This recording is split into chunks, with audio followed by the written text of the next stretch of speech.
Olha lá. Oi! No vídeo de hoje eu tenho companhia e a gente vai responder algumas perguntas que vocês mandaram sobre morar fora. Principalmente sobre morar fora com criança pequena, né?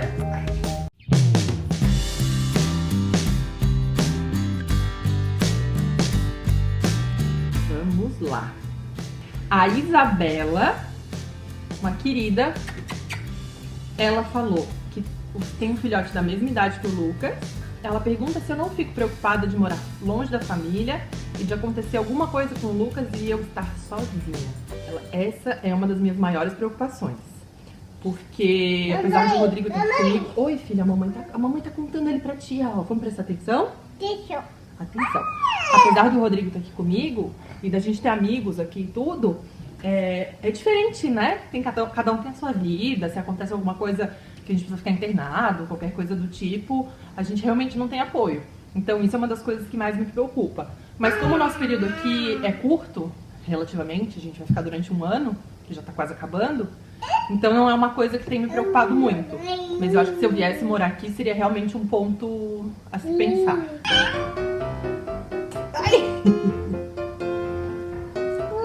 Colar da mamãe. A Marília, que também é uma fofa, que a gente sempre conversa pelo Instagram. Ela falou que também já morou fora, mas que não tinha filhos na época. E que ela tá perguntando, num geral, se é melhor morar fora ou no Brasil com filhos. Quais os prós e contras e se a gente pensa em voltar pro Brasil. Essa nossa vinda pra cá, ela foi com um período determinado, a gente veio pra passar um ano. Então a gente tem que voltar de qualquer jeito pro Brasil. Então nosso objetivo não era ficar pra sempre. Apesar de que eu confesso que depois que a gente veio, dá vontade realmente de ficar. As coisas são muito diferentes aqui. E com filho a coisa complica um pouco mais.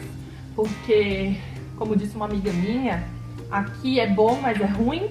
No Brasil é ruim, mas é bom. Porque aqui as coisas funcionam, a gente sai na rua sem preocupação, a gente faz as coisas a pé, tem muito mais segurança. Óbvio que tem violência, tem assalto, tem assassinato, tem tudo isso. Mas é diferente, não é aquela coisa que tá na sua porta, que tá todos os dias. São áreas isoladas, são situações diferentes. Então isso é uma coisa que realmente eu acho que é o pró daqui. Eu não sei, é uma sensação muito estranha quando a gente mora fora.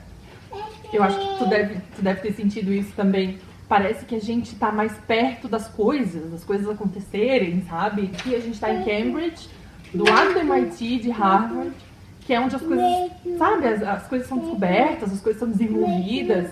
Então a sensação que eu tenho é que criar um filho aqui, a gente já tá alguns passos na frente, né?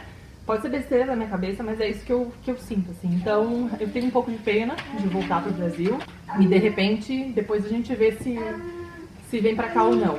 O contra principal que eu acho de morar fora é a distância da família e dos amigos. E isso é uma coisa muito estranha, porque quando eu morei em Paris, que era eu e o Rodrigo, a gente não tinha o Lucas, isso era uma coisa que não pegava muito. Agora parece que a gente... falta um pedaço da família, de pessoas que são da família dele, mas não estão fazendo parte da vida no dia a dia. Então é uma coisa muito estranha. E como eu falei respondendo a pergunta anterior, por mais que a gente tenha amigos, tenha conhecidos aqui, é diferente, né? Não são seus amigos de muito tempo, não são seus amigos de infância, não são aquelas pessoas que você sabe que realmente pode contar em qualquer momento. Você pode, meu Deus, deu uma ziquezira aqui em casa, larga seu filho lá, sai correndo, não precisa explicar muito, sabe? Confia plenamente. Então eu acho que é mais isso. O contra principal, na minha opinião, é esse. Mas ao mesmo tempo, que eu e o Rodrigo a gente sempre conversa. Esse contra, principalmente, é uma coisa que a partir do momento que você vai pro Brasil e de repente acontece alguma coisa no sentido de violência, você fica pensando, pô, mas, né, era melhor ter ficado lá, longe da família, não ter acontecido nada. Então isso é uma coisa que é bem difícil de decidir.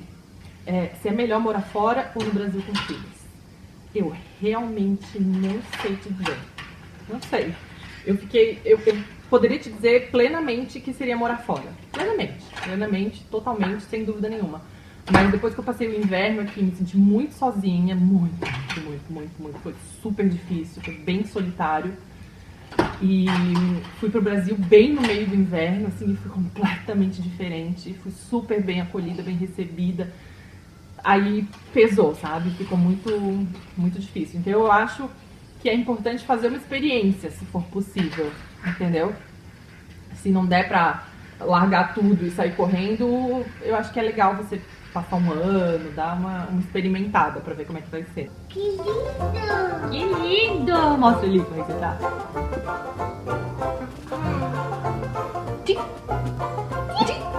A Fernanda perguntou, ela disse que ela quer muito saber sobre morar em Boston, se é pelo meu emprego ou pelo meu marido. E perguntou como é a experiência de criar um filho bilíngue sem que ele perca tanto a cultura brasileira. Então, Fê, o meu marido, ele é professor universitário, pesquisador, então ele tem direito a pegar uma bolsa de estudo para passar um ano fora, que eles chamam de um ano sabático, a cada 5 anos. Então, em 2006, a gente morou em Paris, com essa mesma bolsa, foi quando eu fiz pós-graduação lá em alta costura, e ele ficou numa universidade lá. E aí agora, depois que o Lucas nasceu, a gente já tinha vontade de fazer isso de novo, e tava com medo, né, porque com criança pequena, e como a gente tem planos de ter outro filho, eu falei pra ele que ou era agora, com um filho só, ou se a gente não tivesse ido com dois mesmo, que a gente não iria, que a gente ia ter muito medo, né. Você tá fechando a cortina, filho? Cortina. Ah, tá bom. Então aí a gente resolveu, ele mandou a aplicação dele para algumas universidades, a gente resolveu que seria Estados Unidos, como a gente já tinha tido a experiência de morar na Europa. E aí o MIT foi uma das que convidou ele, e aí a gente resolveu vir pra cá. A experiência de criar um filho bilíngue. Isso é uma coisa super confusa, na verdade, porque quando a gente veio pra cá, o Lucas não falava, né?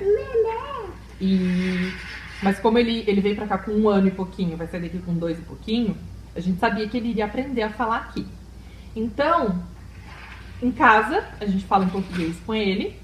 Eu não tinha planos de colocar ele na escolinha, quando a gente veio pra cá. Mas depois de uns meses, eu resolvi colocar pra eu poder trabalhar, estudar também. Não ficar tão pesado, né? E pra ele ter interação com outras crianças, outra cultura. Só que, como a gente decidiu isso em cima da hora, não tinha mais nenhuma creche das que a gente queria em inglês disponíveis. E na frente da nossa casa, literalmente na frente, é só atravessar a rua, tem uma creche que é de imersão em espanhol. Ela se chama Pine Village. E todas as professoras são latinas. E isso foi uma coisa que me chamou muita atenção. Porque tem um parquinho que ele é público e que as escolas frequentam. E que essa escola que o Lucas vai frequenta.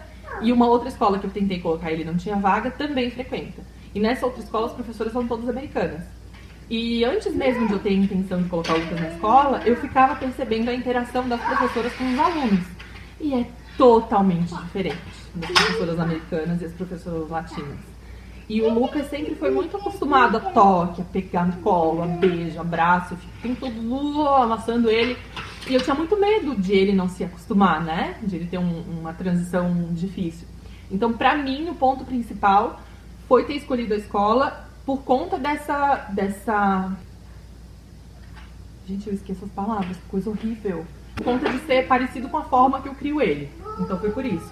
No começo não tinha tanto problema, porque ele escutava o espanhol na escola, mas ele não repetia.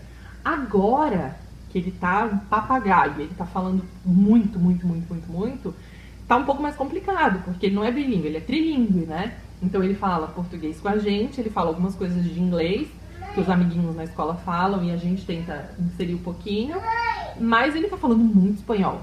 Como é que a gente fala? Por favor. Por favor. Mamãe. Oi. Thank you. Thank you. Então, agora tá sendo engraçado, porque ele tá falando bastante espanhol. No começo, ele chegava em casa e dizia, quero uma manzana. Ou, quero comer cheese. Ele mistura bastante as coisas. Só que o espanhol é complicado, porque apesar da gente conseguir entender, a gente consegue entender um adulto falando. Uma criança já não pronuncia tão bem. Então, muitas vezes ele fala com a gente em espanhol e a gente não faz a menor ideia do que ele quer dizer. Então, isso é uma coisa complicada. E quanto à cultura brasileira, eu acho que por a gente não tá há tanto tempo aqui, eu não me preocupo com isso. Eu acho que isso é tranquilo, mas de repente se a gente fosse morar aqui, eu teria um pouco mais de preocupação.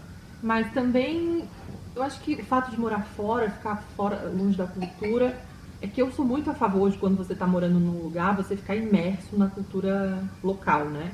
Então eu sou um pouco contra você vir e ficar convivendo só com brasileiros, ou indo só em locais de brasileiros, ou comendo só comida brasileira. Eu acho que principalmente pra gente que fica só um ano, eu acho que é muito importante você ter essa imersão mesmo, puxar o máximo possível, porque depois a gente vai voltar pro Brasil e aí a gente vai ter todo o tempo do mundo pra ficar na cultura de lá. Eu espero que eu tenha ajudado vocês.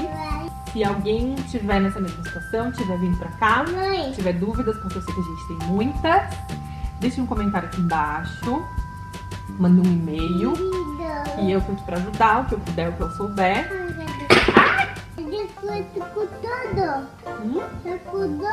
Inscreva-se no canal para receber as novidades por e-mail.